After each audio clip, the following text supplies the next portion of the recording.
තස්ස භගවතු අරහතෝ සම්මා සම්බුද්දස්ස.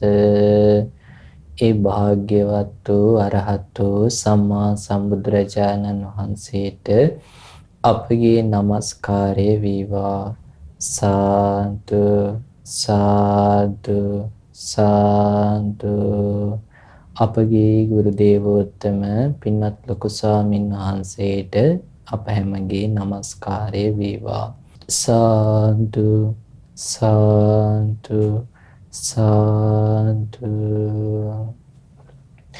ශ්‍රද්ධාවන්ත වාසනාවන්ත පින්නතුනි, වේදනා සංයුත්තේ අඩංගු වෙන බොහෝම මනහර ජීවිතාබෝධය ඇති කරන බැඳීම් දුරු කරලා දාන මනවින් දේශනා කොට වදාළ භාග්‍යවතුන් වහන්සේගේ ධම් දේශනා තමයි අපි මේ ආකාරයට පිළිවෙලට මේ දවස්වල ඉගෙන ගනිමින් භාවනාවේ යෙදෙන්නේ. පින්නතුනි, බුදුරජාණන් වහන්සේ ජීවිතයේ ඇත්ත මේ ආකාරයට පෙන්වලා දීලා තියෙද්දි අපි මේ ධර්මය අපේ ජීවිතයට එකතු කරගන්නේ නැතුව අපි කොහොමද අපේ ජීවිතේ දුක නැති කරගන්නේ? ඒ කියන්නේ අපි භාග්‍යවතුන් වහන්සේ වදාළ ධර්මයක් ශ්‍රේෂ්ඨයි කියලා පවසනවා. භාග්‍යවතුන් වහන්සේ ඒකාන්තයෙන්ම අනුත්තරයි කියලා පවසනවා. හැබැයි අපේ ජීවිතයට අපි ධර්මය පමුණවා ගන්නේ නැත්තම් එතකොට අපේ ජීවිතේ දුක දුරු වෙලා යන්නේ නැහැ. එතකොට අපිට ධර්මය තුළින් තථාගතයන් වහන්සේගේ ආශ්චර්ය දකින්න වාසනාව ලැබෙන්නේ නැහැ. හැබැයි අපි මේ ධර්මය අහලා ඒක අපේ ජීවිතය තුළින් දකින්න උත්සාහ කරොත් මේ කියන කාරණාව, මොකද අපි මේ දවස්වල ඉගෙන ගන්න වේදනාවන් ගැන තව කෙනෙක්ගේ හිතේ වේදනාවක් නැති වෙන ආකාරය අපිට ගෝචර නැහැ. හැබැයි අපිට එක එක්කෙනාට වේදනාවක් විඳිනවා කියන ස්වභාවය තියෙනවා කියලා ගෝචරයි. තේරෙනවා, ස්පර්ශ වෙනවා. එතකොට අපි මේ වේදනාවන්ගේ මේ කියන ආකාරයට ඇත්ත දැක්කොත් එහෙම අපේ ජීවිතේ දුක ක්ෂය වෙලා යනවා.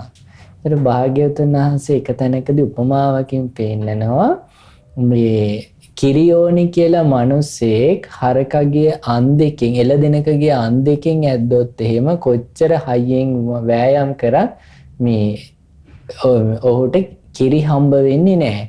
සමහරට ඒ සතා කුපිත වෙලා පහර දෙන්න උනත් පුළුවන්.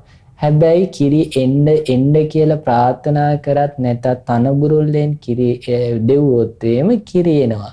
ඒ වගේම තමයි මේ නිවන් මඟ පුරුදු කරොත් එහෙම ඒ කෙනාට ඒකාන්තයෙන්ම දුකේ නැතිවීම කැමති වෙන්න සිද්ධ වෙනවා. ඒ නිසා අපි බොහෝම කැමැත්තෙන් මේ ජීවිතේ ඇත්ත ඉගෙන ගන්න ඕනේ. අද අපි ඉගෙන ගන්නේ ගොඩාක් මේ අපිට කායික දුක් එහෙම ආවහම කල්පනා කරන්න පුළුවන් හොඳ සිහිනුවන උපදින ක්‍රමයක්.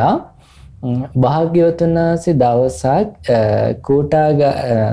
වේසාලා මහනුවර කෝටාගාර ශාලාවේ වැඩ ඉද්දි ගිලන් හලට වැඩම කරනවා. වැඩම කළා භික්ෂුන් වහන්සේලාට පවසනවා අපේ අනුශාසනාවනේ මේක. ඒ තමයි සිහියෙනුත් නුවණිනුත් යුතුව පිරිනිවන් පාන්න තමයි බලාගෙන ඉන්න ඕනේ කියලා. දැන් බලන්න, ලෙඩ වෙලා හොස්පිටල් එකේ ඉන්න අපිට එහෙමනම් කවුරුරේ ඇවිල්ලා අපි අසනීප වෙලා ඉද්දි අපි කවදාවත් ඔහොම උත්තරයක් බලාපොරොත්තු වෙයිද? අපි බලාපොරොත්තු වෙන අනේ කිසි කරදරයක් නැහැ, ඉක්මනට සනීප වෙයි, මේ බෙහෙත් කරනවා, මේ ඔයාව බලන්නේ හොඳම ડોක්ටර්, ඒ හින්දා බය වෙන්න දෙයක් නැහැ, මේ මම මෙහෙම කෑම ගෙනාවා, මේවා මේ අසනීපෙට ගොඩාක් හොඳයි, ඔළුව අත ගාලා එහෙම යනවා නම් අපි බලාපොරොත්තු වෙන්නේ එහෙම දෙයක්. හැබැයි භාග්‍යවතුන් වහන්සේ අනුශාසනා කරන්නේ කොහොමද? අපේ අනුශාසනාවෙන් මේක සිහියෙනුත් නුවණිනුත් යුක්තව පිරිනිවන් පාන්න කල් බලාගෙන තමයි ඉන්න ඕනේ කියලා. ඒ කියන්නේ මේ කය බිඳිලා මිය යන්න උනත් පුළුවන්. ඒක නෑ කියලා භාග්‍යවතුන් වහන්සේ වදාරන්නේ. හැබැයි සිහියෙනුත් නුවණිනුත් යුක්තව පිරිනිවන් පාන්නයි කල් බලාගෙන ඉන්න ඕනේ. මේ ඒ විදිහට තමයි සිහිත පවත්වන්න ඕනේ කියලා තමයි අනුශාසනා කරන්නේ. මොකද මේ ජීවිතයේ ඇත්ත තමයි භාග්‍යවතුන් වහන්සේ හැම කාලෙම හැම වෙලාවෙම ලෝකයට ඉස්මතු කරලා දුන්නේ. ඉතින් ඒ ඇත්ත පිළිගත්තට පස්සේ ඒ ඇත්ත බයක්, කරදරයක්, අසරණ බවක් ගේන්නේ ඇත්ත පිළිගන්න තාක් විතරයි අපිට අපි අසරණයි කියලා හිතෙන්නේ. මොකද ඒ අසරණයි කියලා හිතෙන්නේ අපිට නෙමෙයි, අපේ හිතේ තියෙන මමත්වයට, අවිද්‍යාවට.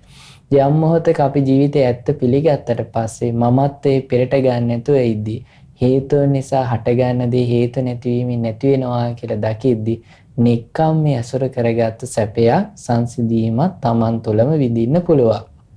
භාග්‍යවතුන් වහන්සේ වදාරනවා කොහොමද භික්ෂුව සිහියෙන් ඉන්නේ? සිහියෙන් සිහිනුවණින් පිරිනිවන් පානවන්නේ කොහොමද? එතකොට ඉස්සෙල්ලාම සිහියෙන් ඉන්නේ කියලා පෙන්නනවා. කතංච භික්කවේ භික්ඛු සතෝ හෝති ඉද භික්කවේ භික්ඛු කායේ කායානුපස්සී විහෙරති ආතාපි සම්පජානෝ සතිමා විනේය ලෝකේ අභිජ්ජා දෝමනස්සා. ඔහු කය දිහා කය අනුවම බලමින් වාසය කරනවායි කියන්නේ මේ කයක් කියන ස්වභාවයෙන්ම මම මගේ කියලා ගන්නෙ නැතුව හේතු නිසා හටගෙන හේතු නැතිවීමෙන් නැති වෙලා යනවා කියන විදිහ දකිමින් එතකොට කයක් අනුවම දකිනවා. එතකොට අපි දන්නවා කායානුපස්සනාව පෙවේ දෙයට එක්ක ආනාපාන සතිය, එක්ක ඉරියාපතය, එක්ක අසුභය, එක්ක සම්පජාන්නේ, එක්ක ධාතු මනසිකාරය, එක්ක නවසීවතිකය. ඔය ඕනේ ආකාරයෙන් කායානුපස්සීව ඉන්නවා. ආතාපි සම්පජානෝ සතිමා වීරියෙන් යුක්තව, එතකොට නුවණින් යුක්තව, සිහියෙන් යුක්තව විනේය ලෝකේ අභිජ්ජා දෝමනස්සං. අභිජ්ජාවයි දොම්නසයි, දැඩි ආසාවයි දොම්නසයි බැහැර කළා කායානුපස්සනාවෙන් ඉන්නවා. එහෙම නැත්නම් වේදනානුපස්සනාවෙන් ඉන්නවා. එහෙම නැත්නම් චිත්තානුපස්සනාවෙන් ඉන්නවා. එහෙම නැත්නම් ධම්මානුපස්සනාවෙන් ඉන්නවා.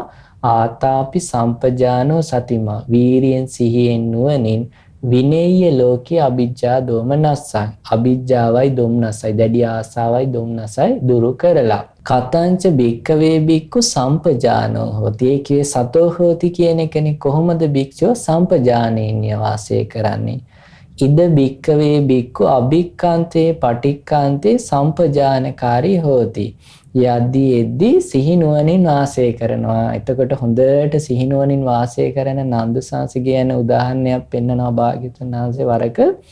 නන්ද ස්වාමීන් වහන්සේ දැනගෙනම වේදනා උපදිනවා, පවතිනවා, නැති වෙලා යනවා. දැනගෙනම හඳුනා ගැනීම උපදිනවා, පවතිනවා, නැති වෙලා යනවා.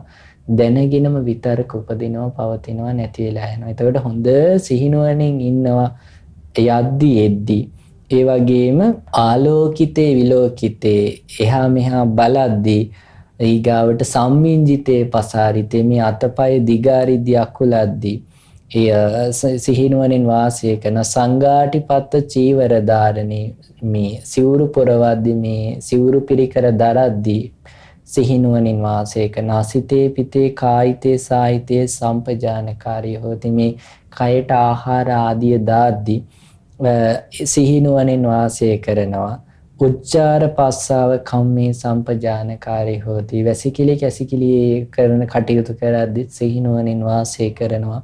ගතේ ටිතේ නිසින්නේ සුත්තේ ජාගරිතේ වාසිතේ තුන්නී භාවේ සම්පජානකාරී හොති.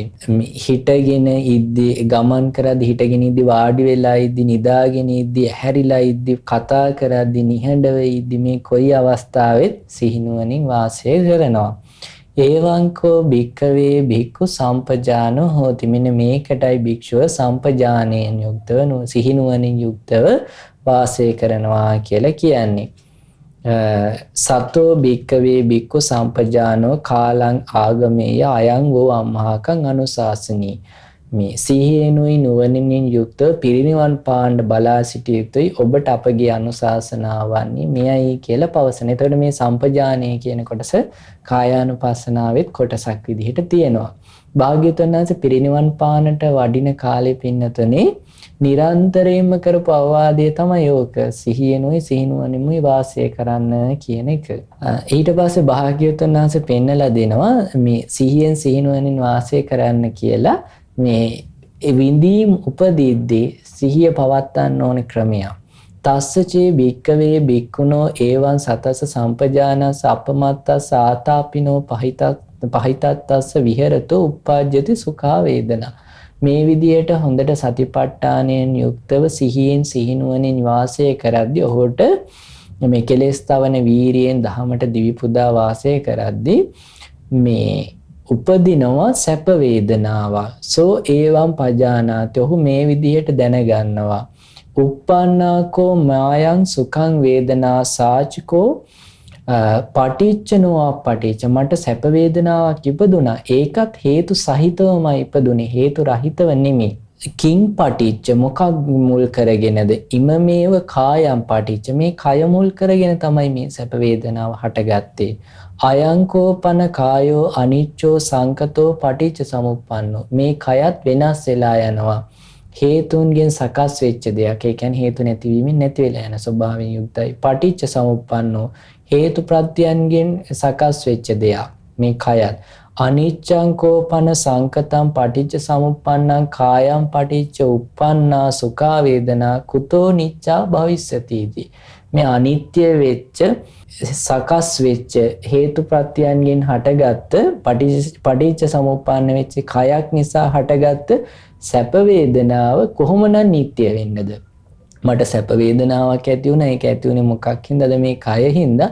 මේ කයත් මේ වෙනස් වෙලා යන හේතුන්ගෙන් හටගත්ත හේතු ප්‍රත්‍යයන්ගේ ඵලයක්. පටිච්ච සමුප්පන්නව සකස් වෙච්ච දෙයක්.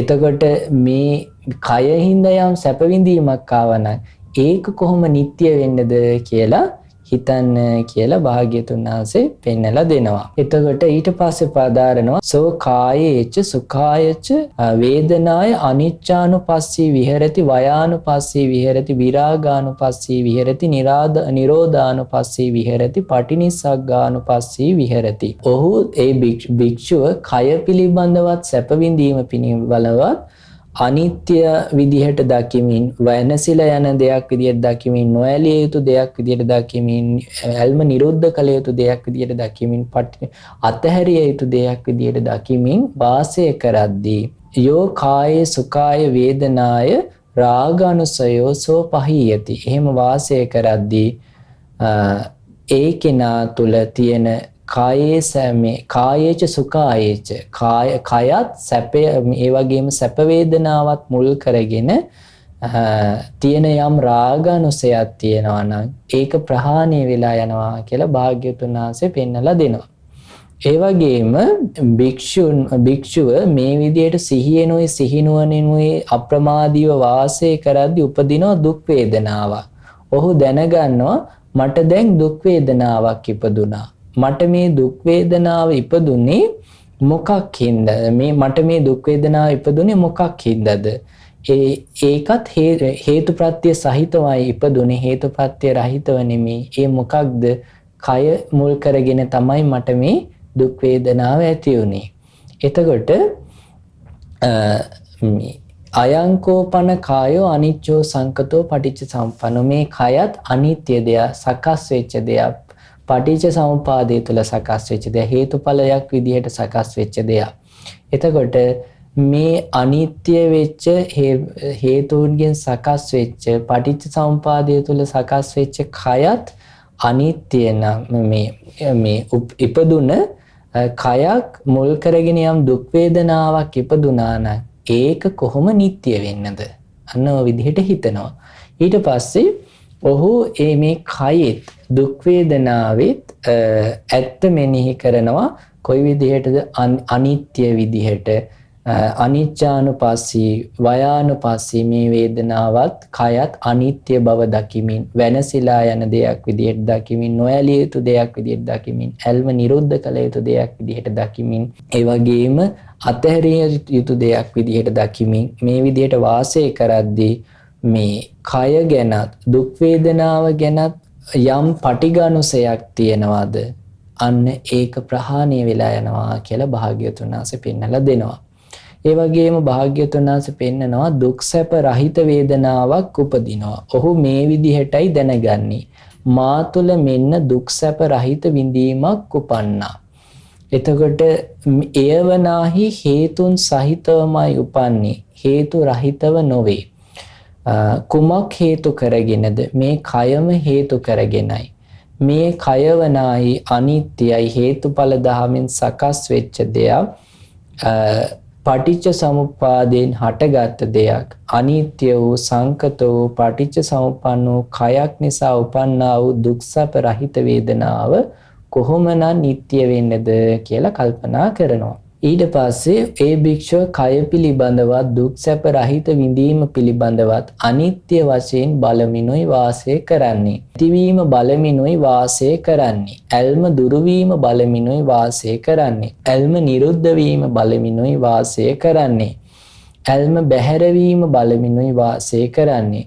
කය ගැනත් දුක්සප රහිත වේදනාව ගැනත් අනිත්‍ය වශයෙන් බලමින් වාසය කරද්දී නැතිවීම බලමින් වාසය කරද්දී ඇල්ම දුරු වීම බලමින් වාසය කරද්දී ඇල්ම නිරුද්ධ වීම බලමින් වාසය කරද්දී ඇල්ම බැහැර වීම බලමින් වාසය කරද්දී ඔහු තුල කය කෙරෙහි දුක්සප රහිත වේදනාව කෙරෙහි යම් අවිජ්ජා අනුසයක් තිබුණා නම් එය ප්‍රහාණය වෙලා යනවා කියලා භාග්‍යවතුන් වහන්සේ පෙන්නලා දෙනවා. ඒතර පෙන්නනවා ඔහු සැප වේදනාවක් විඳිනවා. එය අනිත්‍ය වශයෙන් දැනගන්නවා. හිත බැසගන්නේ නැතුව හිත බැසගන්නේ නැහැ කියලා දැනගන්නවා. ඔහු දුක් වේදනාවක් විඳිනවා නම් එය අනිත්‍ය කියලා දැනගන්නවා. එහි බැසගෙන නැති බවක් දැනගන්නවා.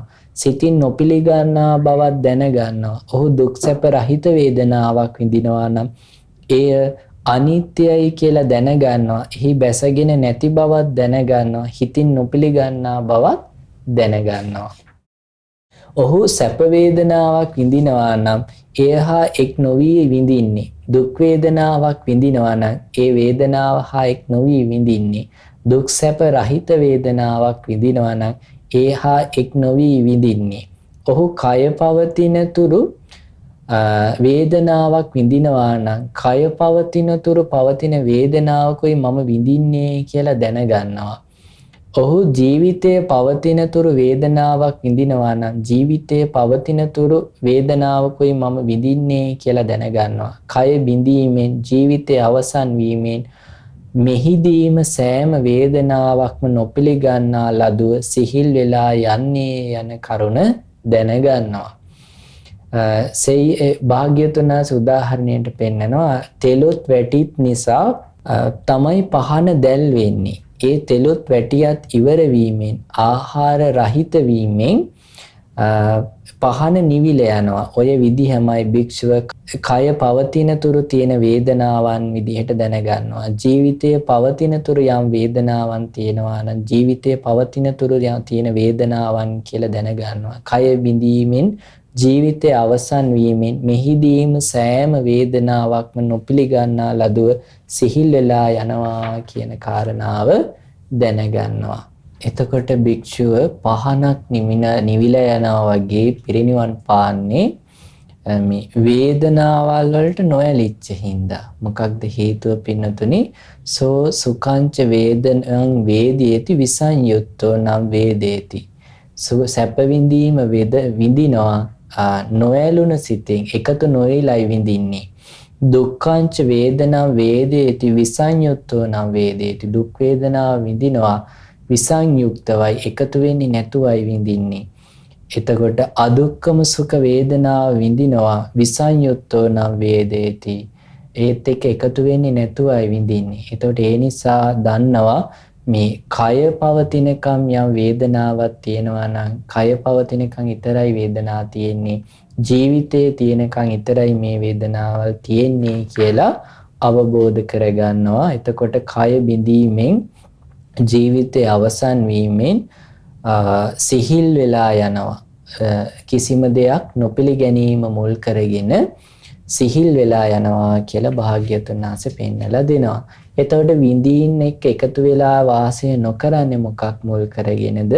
කය ගැනත් සැප වේදනා වේවා දුක් වේදනා වේවා සැප දුක් රහිත වේදනාව ගැන මේ අනිත්‍ය වශයෙන් ඒ වගේම වෙනසිලා යන දෙයක් වශයෙන් ඒ වගේම නොඇලිලා යන දෙයක් වශයෙන් ඒ වගේම නිරුද්ධ වෙලා යන දෙයක් වශයෙන් පටිනිස්සග්ගානුපස්සී අතහැරිලා යන දෙයක් අතහැරිය යුතු දෙයක් වශයෙන් එහි ඇල්ම බැහැරවීම බලයෙන් වාසය කරනවා.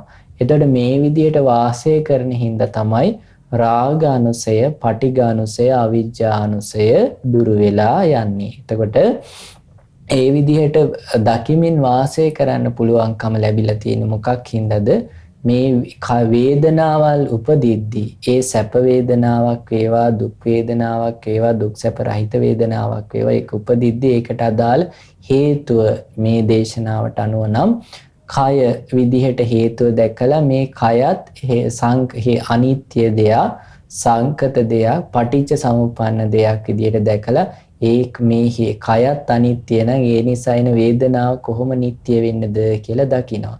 පින්නතුනි මේ දේශනාව භාග්‍යවතුන් වහන්සේ වදාළේ ගිලන්හලේ හිටිය භික්ෂුන් වහන්සේලාට. ඒතකොට ඒ කාලේ ගිලන්හලේ ඉන්නේ ඇත්තටම මොකුත්ම කරගන්න බැරි අතිශයින්ම වේදනාවල් නිසා පීඩාවටපත් වෙන හොඳටම අසනීප වෙච්ච මරණාසන්න වෙච්ච භික්ෂුන් වහන්සේලා තමයි ගිලන්හලේ වැඩ හිටියේ. ඒතකොට ඒ භික්ෂුන් වහන්සේලාටත් සිහිනුවණින් මේ දහම් පරයය පුරුදු කරන්නට පුළුවන් වුණා නම් එහෙනම් අපි උත්සාහයක් ගන්න ඕනේ මේ දහම් පරයය අපිට පුළුවන් මට්ටමකින් පුරුදු කරන්න.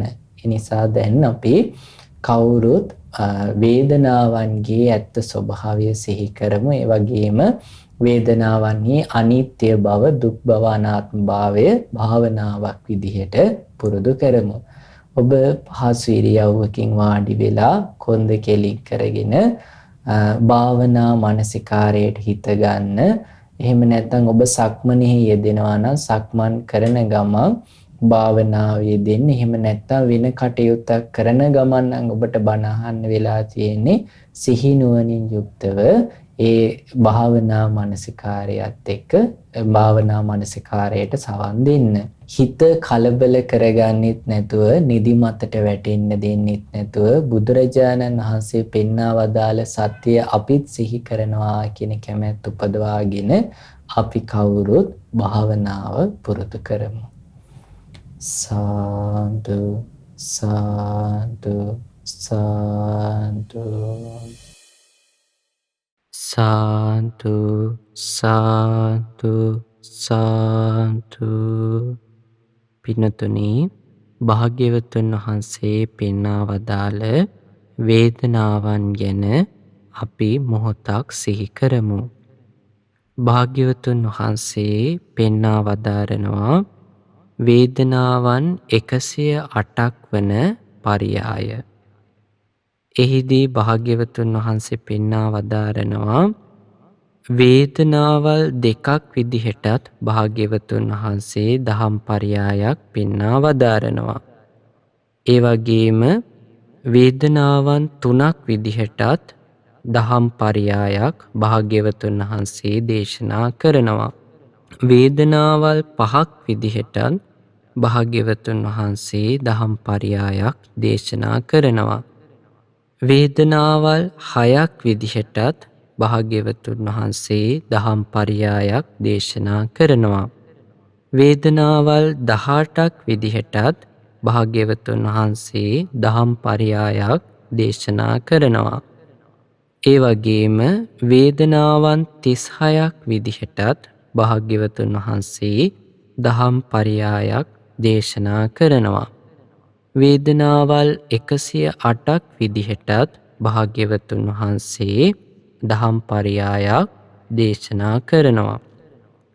වේදනාවන් දෙකක් විදිහට පවසන දහම් පරයය කුමක්ද? එනම් කායික වේදනාවත් චේතසික වේදනාවත්. ඒ වගේම වේදනාවල් තුනක් විදිහට පවසන දහම් පරයය කුමක්ද?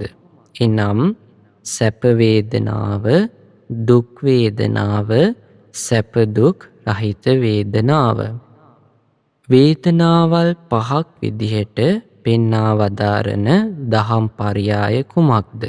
එනම් සුඛ ඉන්ද්‍රිය, දුක් ඉන්ද්‍රිය, සෝමනස්ස ඉන්ද්‍රිය, දෝමනස්ස ඉන්ද්‍රිය, උපේක්ෂා ඉන්ද්‍රිය. වේදනාවල් 6ක් විදිහට පෙන්වා වදාරන දහම් පරයය කුමක්ද?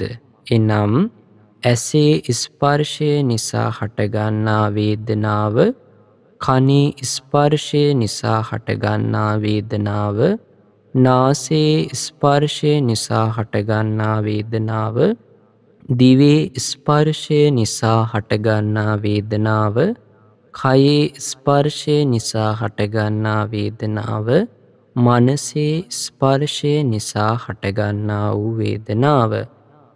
වේදනාවල් 18ක් ලෙස පෙන්වා වදාරන පරියාය කුමක්ද? එනම් සෝමනස්සය ඇසුරු කරගත් මනස හැසිරෙන හය ආකාර වූ මනස හැසිරෙන ආකාරය, දොම්නස ඇසුරු කරගෙන හය ආකාර වූ මනස හැසිරීම, උපේක්ෂාව මුල් කරගෙන හය ආකාර වූ මනස හැසිරීම.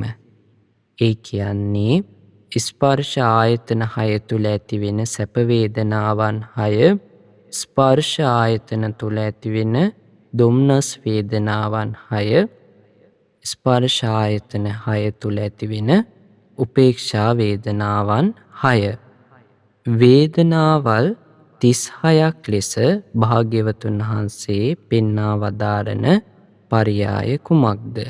එනම් ගේහ සිත ඇසුරු කරගත් සොම්නස් වේදනා 6, නෙක්ඛම්ම සිත ඇසුරු කරගත් සොම්නස් වේදනා 6, ගේහ සිත ඇසුරු කරගත් දොම්නස් වේදනාවන් 6, නෙක්ඛම්මයේ ඇසුරු කරගත් දොම්නස් වේදනාවන් 6, ගේහ සිත ඇසුරු කරගත් උපේක්ෂා වේදනා 6, නෙක්ඛම්ම සිත ඇසුරු කරගත් උපේක්ෂා වේදනා 6. භාග්‍යවතුන් වහන්සේ වේදනා 108ක් ලෙස පෙන්වන පරියාය කුමක්ද? එනම් අතීතයේ නිරුද්ධ වී ගිය 36 ආකාර වූ වේදනාවන්, අනාගතේ හට නොගත් 36 ආකාර වූ වේදනා, වර්තමානයේ හටගන්නා 36 ආකාර වූ වේදනා. භාග්‍යවතුන් වහන්සේ වේදනාවන් 108ක් ලෙස පෙන්වා වදාරන පරියාය මෙයයි. අපි වේදනාවන්හි අනිත්‍ය මේ විදිහට සිහි කරමු.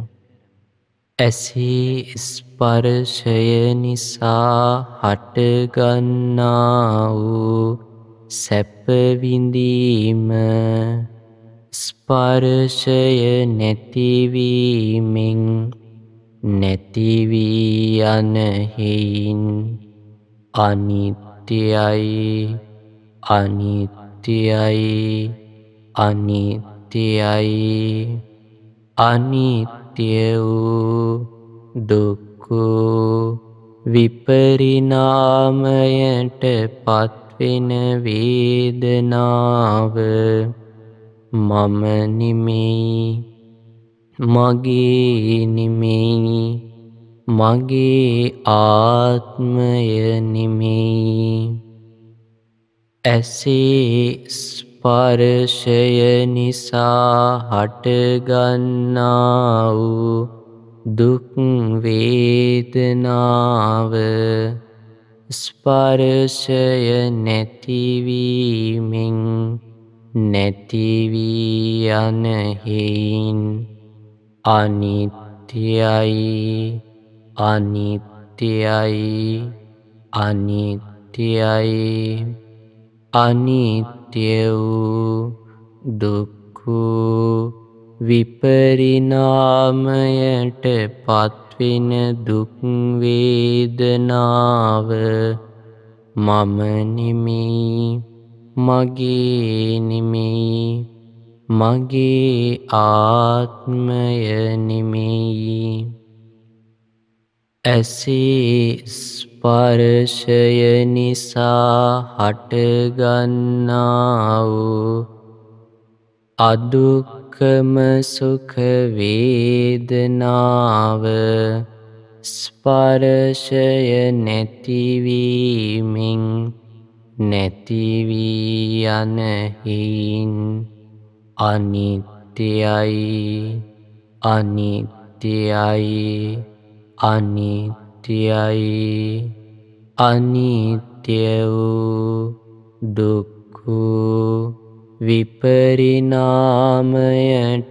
පත්වෙන වේදනාව මම නෙමෙයි මගේ නෙමෙයි මගේ ආත්මය නෙමෙයි කනේ ස්පර්ශය නිසා හටගන්නා වූ සැප වේදනාව ස්පර්ශය නැතිවීමෙන් නැති වී යන හේයින් අනිත්‍යයි අනිත්‍යයි අනිත්‍යයි අනිත්‍ය වූ දුක්ඛ විපරිණාමයට පත්වෙන වේදනාව මම නෙමෙයි මගේ නෙමෙයි මගේ ආත්මය නෙමෙයි කනේ ස්පර්ශය නිසා හටගන්නා වූ දුක් වේදනාව ස්පර්ශය නැතිවීමෙන් නැති වී යන හේයින් අනිත්‍යයි අනිත්‍යයි අනිත්‍යයි අනිත්‍ය වූ දුක්ඛ විපරිණාමයට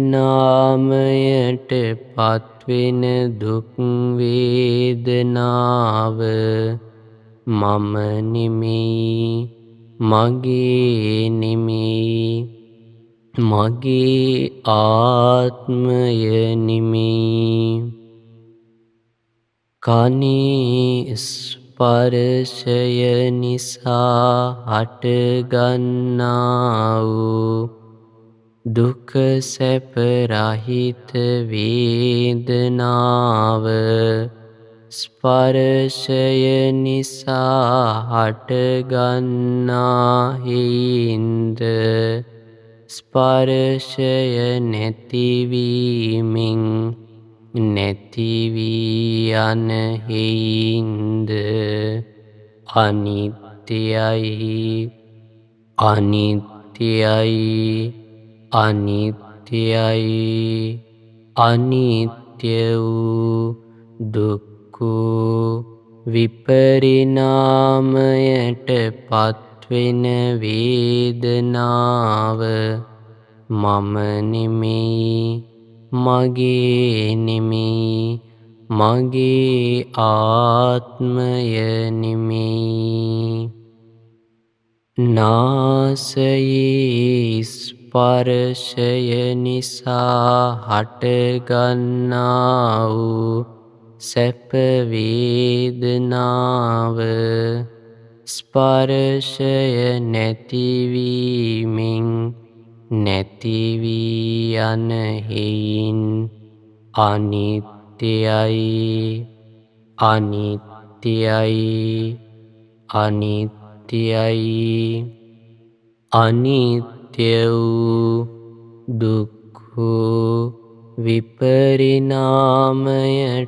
පත්වෙන සැප වේදනාව මම නෙමෙයි මගේ නෙමෙයි මගේ ආත්මය නෙමෙයි නාසයේ ස්පර්ශය නිසා හටගන්නා වූ දුක් වේදනාව ස්පර්ශය නැතිවීමෙන් නැති වී යන හේයින් අනිත්‍යයි අනිත්‍යයි අනිත්‍යයි අනිත්‍ය වූ දුක්ඛ විපරිණාමයට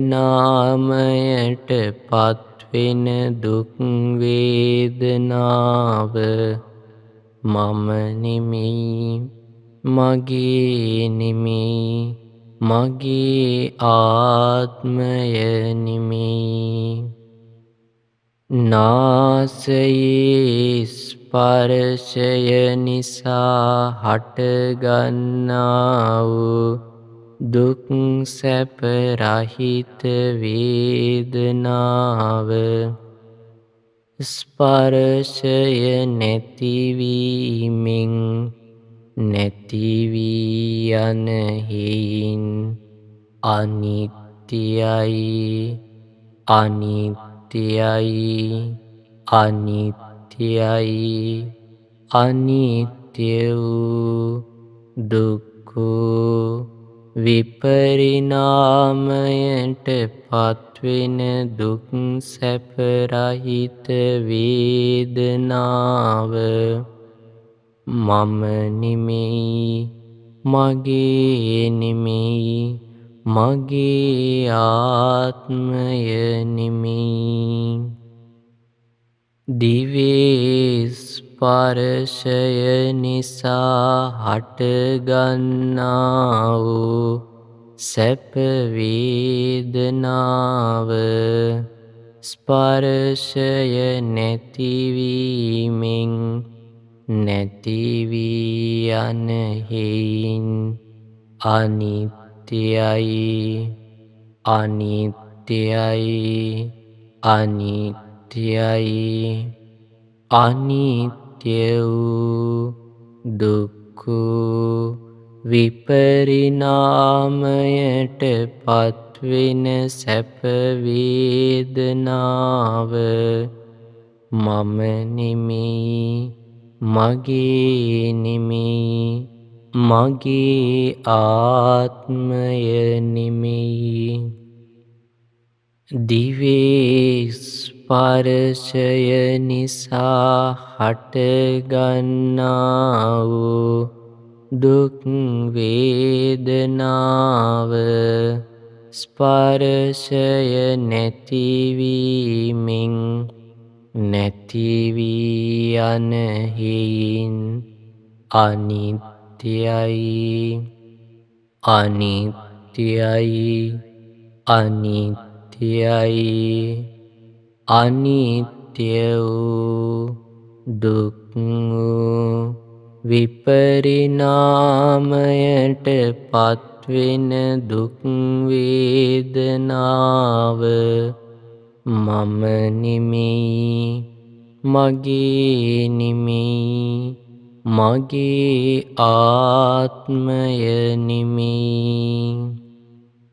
දිවේ ස්පර්ශය නිසා හටගන්නා වූ අදුක්ඛම සුඛ වේදනාව ස්පර්ශය නැතිවීමෙන් නැති වී යන හේයින් අනිත්‍යයි, අනිත්‍යයි, අනිත්‍යයි.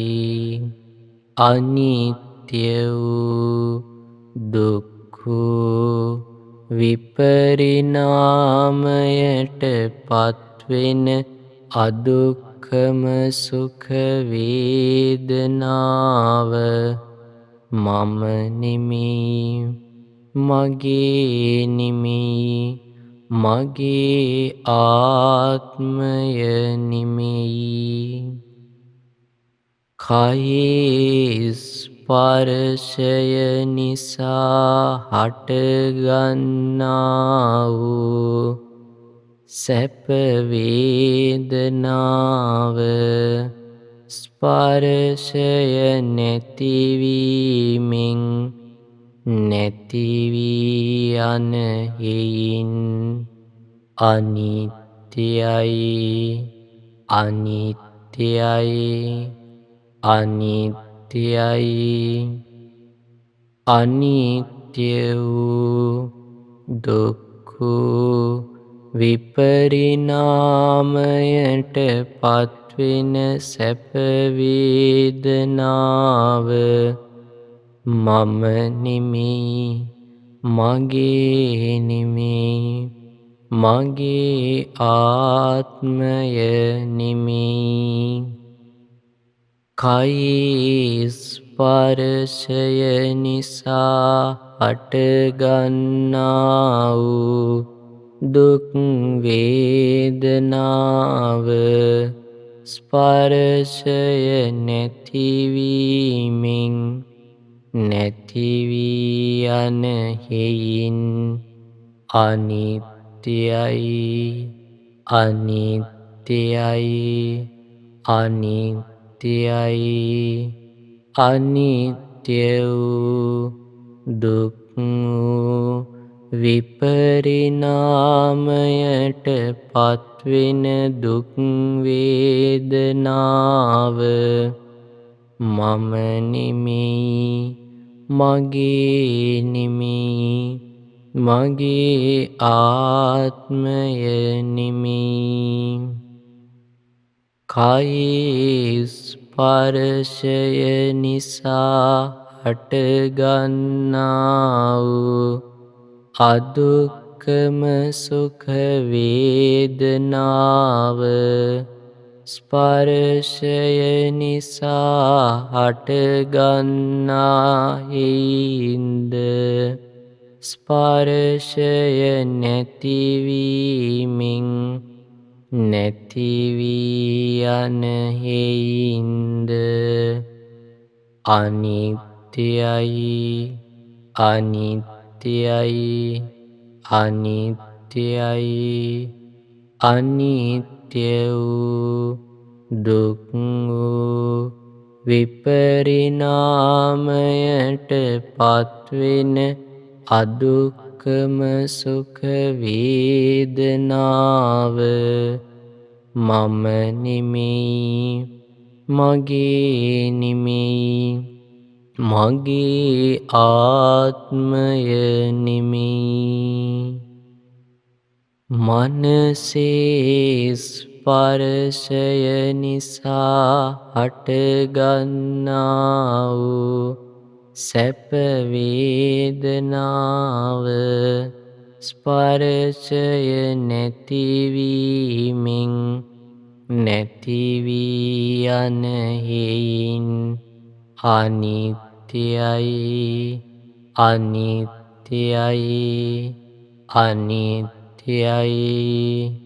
අනිත්‍ය වූ දුක් වූ විපරිණාමයට පත්වෙන සැප වේදනාව මම නෙමෙයි, මගේ නෙමෙයි, මගේ ආත්මය නෙමෙයි.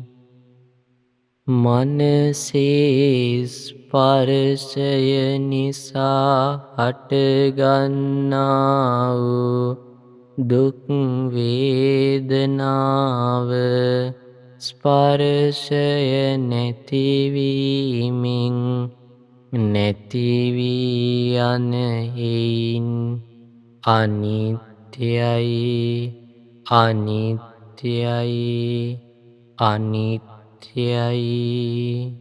අනිත්‍ය වූ දුක් වූ විපරිණාමයට පත්වෙන දුක් වේදනාව මම නෙමෙයි, මගේ නෙමෙයි, මගේ ආත්මය නෙමෙයි.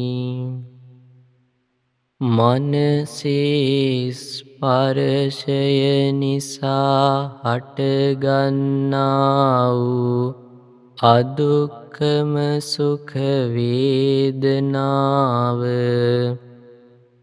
ස්පර්ශය නැතිවීමෙන් නැති වී යන හේයින් අනිත්‍යයි, අනිත්‍යයි, අනිත්‍යයි. අනිත්‍ය වූ දුක් විපරිණාමයට පත්වෙන අදුක්කම සුඛ වේදනාව මම නිමි මගේ නිමි මගේ ආත්මය නිමි.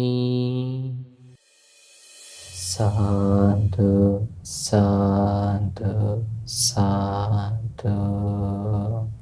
අද දවසේ බොහෝම ශ්‍රද්ධාවෙන් යුක්තව මේ පින්තුන් භාග්‍යවතුන් වහන්සේ පෙන්වා වදාළ වේදනාවන්හි විඳින ස්වභාවයන්හි යථාර්ථය දහම් ධර්මයේ ඉගෙන ගත්තා. ඒ වගේම භාවනාවක් වශයෙන් වේදනාවන්ගේ අනිත්‍ය බව මෙනෙහි කරා. පින්තුනේ මේ ආකාරයෙන් අපේ ජීවිතයට ඇත්ත මෙනෙහි කරද්දී ඇති වෙන ප්‍රතිලාභය අපිටම තේරුම් ගන්න පුළුවන්. ඒ තමයි අපිට දුක් වේදනාවකින් හිත යට වෙන්නේ අපි පුරුදු කරපු ධර්මය තමයි අපිට සිහියට එන්නේ. සිහිය උපද්දලා දෙන්නේ, නුවණ උපද්දලා දෙන්නේ, බැඳීම් අතැල්ලා දාන්නේ. ඒ වගේම සැප වේදනාවක් නිසා හිත යට කළා දාදි සිහි නුවණ තමයි පෙරට ඇවිල්ලා අපි පුරුදු කරපු ධර්මයේ නිසා උපදින සිහි නුවණ තමයි අපිට පිළිසරණ සකස් කරලා දෙන්නේ. ධර්මයේ හැසිරෙන කෙනාව ධර්මයෙන් ආරක්ෂා කරනවා. ඉතින් අද දවසේ ඔබ බොහෝම ශ්‍රද්ධාවෙන් ධර්මයේ පුරුදු කරා. ඒ සඳහා මේ වැඩසටහන සඳහා දායකත්වයේ අරගෙන කටයුතු කරමින් පින් රැස් කරගන්නට වාසනාව උදා කරගත්තේ කැනඩාවේ එඩ්මන්ටන් මහමෙවුනාව භාවනා අසපුවට සම්බන්ධ පින්වත් චාන්දනී එගොඩගමගේ මහත්මිය විසින්. රැස් කරගන්නට යෙදුන සියලු පුණ්‍ය ධර්මයන් පින් කැමැති සියලු දෙවියෝ පළමුවෙන් අනුමෝදන් වෙත්වා. දිව්‍ය ආයුෂයෙන් වර්ණයෙන් සැපයෙන් බලයෙන් වැඩෙත්වා. ශ්‍රද්ධාදී ගුණ ධර්මයන්ගින් වැඩෙත්වා. දෙවියන්ගේ ධාර්මික ආරක්ෂාව රැකවරණය ධර්මයේ හැසිරෙන සියලු දෙනාට සලසා දෙත්වා. දෙවියන්ට චතුරාර්ය සත්‍ය ධර්මය අවබෝධයට වාසනාව උදා වේවා. සාදු සාදු සාදු. අපගේ ගුරු දේවෝත්තම පින්වත් ලොකු ස්වාමින් වහන්සේට මේ පින් අනුමෝදන් වෙත්වා. පින්වත් ලොකු ස්වාමින් වහන්සේට සුවසේම චතුරාර්ය සත්‍ය ධර්මය අවබෝධයට මේ පින් හේතුපකාර වේවා. සාදු සාදු සාදු. මීට වසර 4කට පෙර මිය පරලොව ගිය කහට පිටියේ විසූ අමරසිරි එගොඩගමගේ පියාණන්ට මීට වසර 20කට පෙර මිය පරලොව ගිය කොටිගම් ගොඩ විසූ පියදාස කුඩාගේ පියාණන්ට සහ මීට වසරකට පෙර මිය පරලොව ගිය ගම්පහ විසූ අනුරාධා නාරංගොඩ මහත්මියට මේ පින් අනුමෝදන් වෙත්වා. දායකත්වයේ දරූ සියලු පින්වතුන් නමින් නන් අයුරින් උදව් උපකාර කළ ශ්‍රවණය කළ භාවනා කළ ඔබ සියලු දෙනා නමින් මිය පරලොව ගිය සියලු ඥාති හිත මිත්‍රාදීන් මේ පින් අනුමෝදන් වෙත්වා. ඒ අයගේ පරලොව ජීවිත සැපවත් වේවා, සුවපත් වේවා, සුවපත් වේවා. ධර්මාවබෝධයට වාසනාව උදා වේවා. සාදු සාදු සාදු. 72 වන උපන්දිනය සමරන ගම්පහ බෙසිල් නාරංගොඩ පියාණන්ට සහ ජූනි මාස 20 වන දිනට 21 වන උපන්දිනය සමරන දිශාල් කුඩාගේ පුතාට දීර්ඝායුෂ සම්පත් පිණිස මේ පින් හේතු වේවා. මාරි විජේසූරිය මහත්මියට, රුවන් මහතාට, දරුවන් දෙදෙනාට, සුජීවත්ව සිටින මෑණියන්ට, සහෝදර සහෝදරියන්ට දීර්ඝායුෂ සම්පත් පිණිස, නිදුක් නිරෝගී සුවපත් භාවයේ පිණිස මේ පින් හේතු වේවා. දායකත්වයේ දරූ චාන්දනී එගොඩගමගේ පින්වත් මහත්මියට, පවුලේ සියලු දෙනාට, නන් අයුරින් උදව් උපකාර කළ සියලු පින්වතුන්ට නිදුක් නිරෝගී සුවපත් භාවයේ පිණිස, චිරජීවනයේ පිණිස, සියලු කායික මානසික පීඩා දුරු වීම පිණිස, චතුරාර්ය සත්‍ය ධර්මය අවබෝධයේ පිණිස මේ පින් හේතුපකාර වේවා. සාදු සාදු සාදු. මහමෙවුනාව භාවනා සුපවාසී සියලු පින්වත් ස්වාමින් වහන්සේලාට ලංකා වාසී ලෝක වාසී සියලු ගරුතර සංඝ රත්නයට අනගාരികා මෑණියන් වහන්සේලාට අනගාരിക උපාසක පින්වතුන්ට ශ්‍රද්ධා කාර්ය මණ්ඩලයේ සියලු දෙනාට ශ්‍රද්ධා ධර්ම දාන සමාජිකාවන් සියලු දෙනාට මේ පින් අනුමෝදන් වෙත්වා සියලු දෙනාටම සුවසේ චතුරාර්ය සත්‍ය ධර්මය අවබෝධයට මේ පිනත් හේතුපකාර වේවා සාදු සාදු සාදු සියලු දෙනාටම තෙරුවන් සරණයි නමෝ බුද්ධාය.